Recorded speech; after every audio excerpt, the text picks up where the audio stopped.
لوگوں نے کہا کہ 8 تراویح پڑھیں، کسی نے کہا نہیں 20 ہونی چاہیے. آپ نے فرما تو دیا، ایک دفعہ اور بتا دیں سب کو کہ 20 ہی ہونی چاہیے. نہیں بھائی، اب آپ لوگوں کو کتنا بتائیں، اب بتا کے تھک گئے.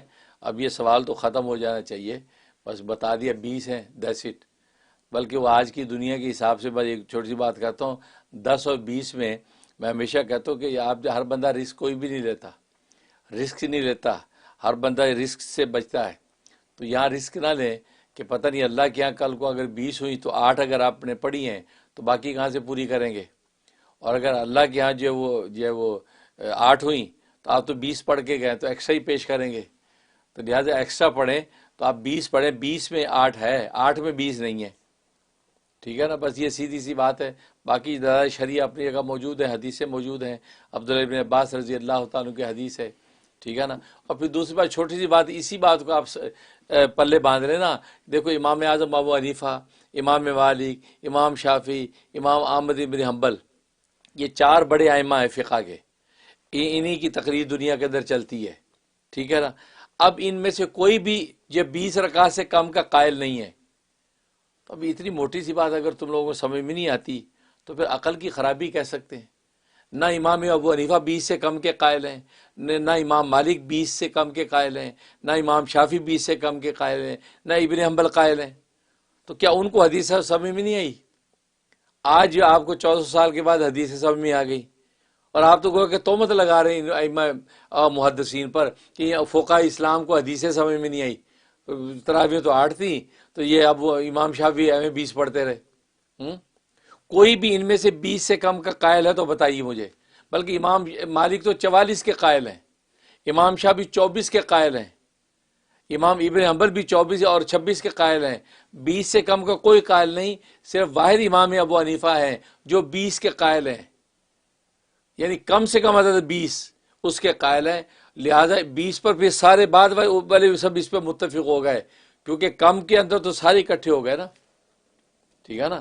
تو اس لیے جو ہے نا وہ 20 کے سب قائل. تو ان 4 بڑے اماموں میں سے ایک بھی 20 کے علاوہ کا قائل نہیں ہے. تو یہ موٹی سی بات آپ کو کہنے کے لیے کہا. پھر جو 8 کی حدیثیں پیش کرے کو ان سے پوچھے یار یہ حدیث امام شافعی کو سمجھ میں نہیں آئی، کیونکہ آپ ابو حنیفہ کو تو خیر مانتے ہی نہیں ہیں، تو آپ کہیں جی امام شافعی کو سمجھ نہیں آئی. ابن حنبل جو سعودیہ میں جن کی تقریر ہوتی ہے، امام شافعی جن کی مصر میں تقریر ہوتی ہے، امام مالک جن کی جزائر میں کیا کہتے ہیں نائجیریا وغیرہ میں تقریر ہوتی ہے، افریقہ کے ملکوں میں، تو ان کو حدیث سمجھ میں نہیں آئی. بس اتنا سوال کریں آپ کو سمجھ میں آ گئی حدیث؟ ان میں سے ایک بھی 20 سے کم کا قائل نہیں ہے.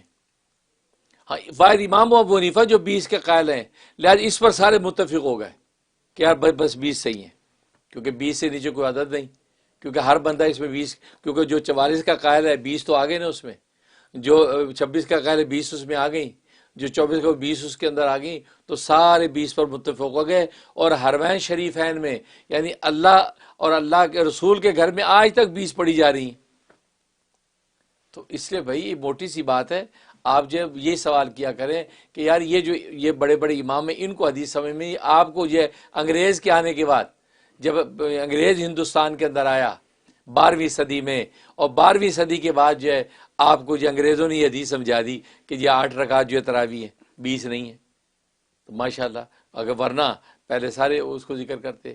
اور آپ جس کو 8 کو تراویح کر، وہ 8 اصل میں تراویح نہیں، وہ تو تہجد کی نماز کی بات ہو رہی ہے.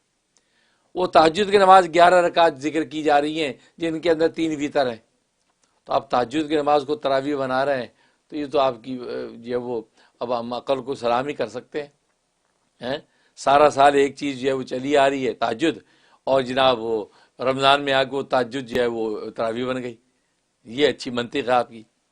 تو بارہ اس موضوع بھی اتنی دفعہ بات کر چکا ہوں کہ بار بار بات کرنا بھی سمجھ سے بالا تر لگتا ہے.